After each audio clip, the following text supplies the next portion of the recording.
الحمد لله رب العالمين والصلاة والسلام على سيد المرسلين وعلى آله وصحبه أجمعين أما بعد عن أبي هريرة رضي الله تعالى عنه قال أن رسول الله صلى الله عليه وسلم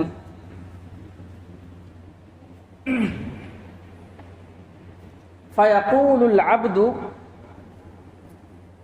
أي فل ألم أكرمك وأسودك وأزوجك وأسخر لك الخيل والإبل وأدرك تراس وتربع فيقول بلى أي ربي فيقول أفظننت أنك ملاقي فيقول لا فيقول فإني أنساك كما نسيتني رواہ البخاری۔ اس حدیث کو حضرت ابو ہریرہ رضی اللہ تعالی عنہ نے روایت کیا ہے، اور اس حدیث میں اللہ کے نبی صلی اللہ علیہ وسلم نے قیامت کے بارے میں، قیامت کا کیا منظر ہوگا اور قیامت میں اللہ رب العالمین بندوں سے کس طریقے کا سوال کرے گا، اس کے تعلق سے یہ حدیث ہے۔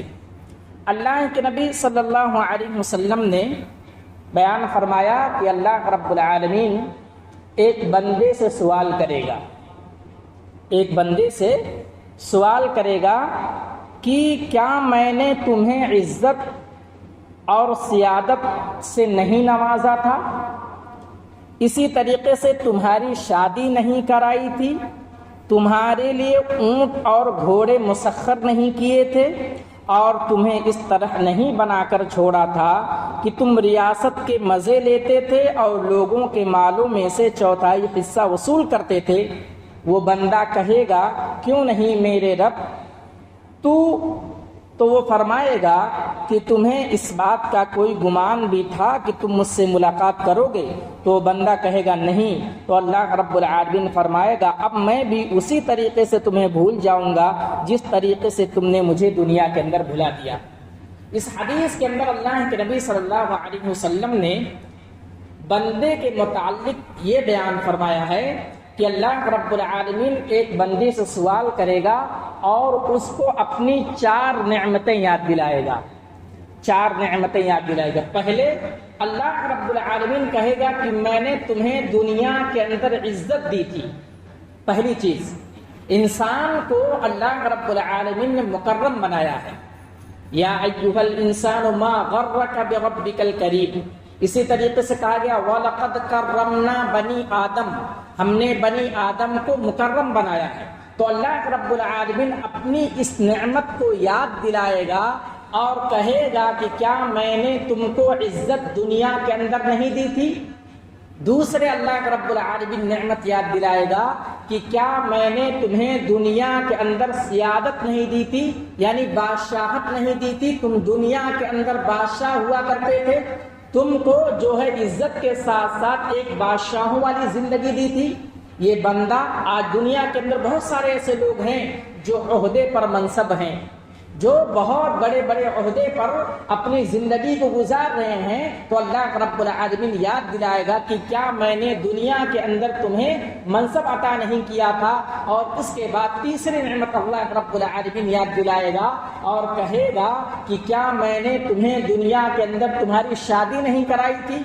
جس طریقے سے حضرت آدم علیہ السلام کے بارے میں آتا ہے، جب جنت کے اندر ان کو پیدا کر دیا گیا اور کہا گیا کہ جنت کے اندر آپ جائیے، جو نعمتیں کھانا چاہتے ہیں کھائیے، جس چیز کو آپ کھانا چاہتے ہیں کھائیں، لیکن ایک درخت کے پاس مت جانا۔ حضرت آدم علیہ السلام کا دل نہیں لگتا تھا۔ اللہ رب العالمین نے آدم علیہ السلام کی بائیں پسلی سے حضرت حوا کو پیدا کیا اور دونوں کو ایک ساتھ رہنے کی تلقین کی۔ تو دنیا کے اندر یہ ایک نعمت ہے کہ اللہ رب العالمین نے یہ حکم دیا ہے کہ آپ شادی کیجئے، اور اللہ رب العالمین اتنی طاقت دیتا ہے کہ ایک بندہ شادی کر سکے، تو یہ نعمت یاد دلائے گا۔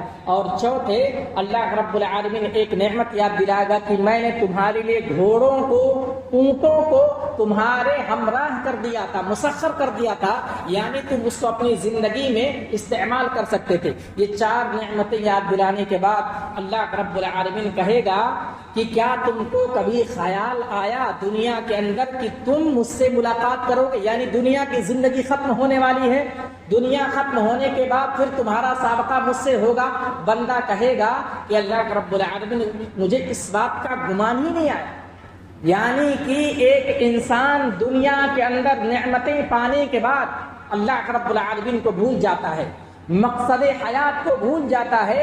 ایک انسان کو جب نعمتیں عطا کر دی جاتی ہیں اللہ رب العالمین کو بھول جاتا ہے، اللہ کی نافرمانیاں کرتا ہے، طرح طرح کی برائی کرتا ہے، جبکہ دنیا کے اندر ایک انسان کے پیدا کرنے کی جو مقصد بیان کی گئی ہے وما خلقت الجن والانس الا ليعبدون، صرف اور صرف اس دنیا کے اندر انسانوں اور جناتوں کو اس لیے پیدا کیا گیا ہے تاکہ اللہ رب العالمین کی عبادت کریں۔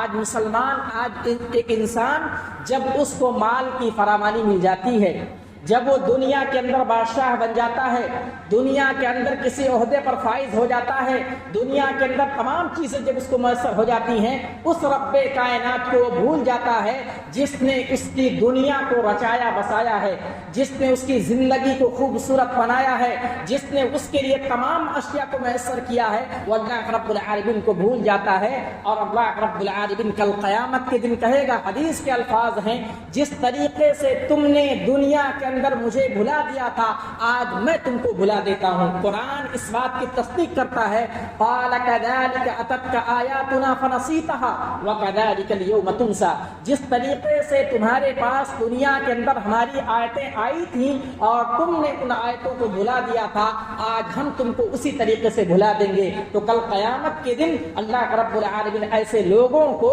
بھلا دے گا اور ایسے لوگوں کو اپنے قریب بھی آنے نہیں دے گا۔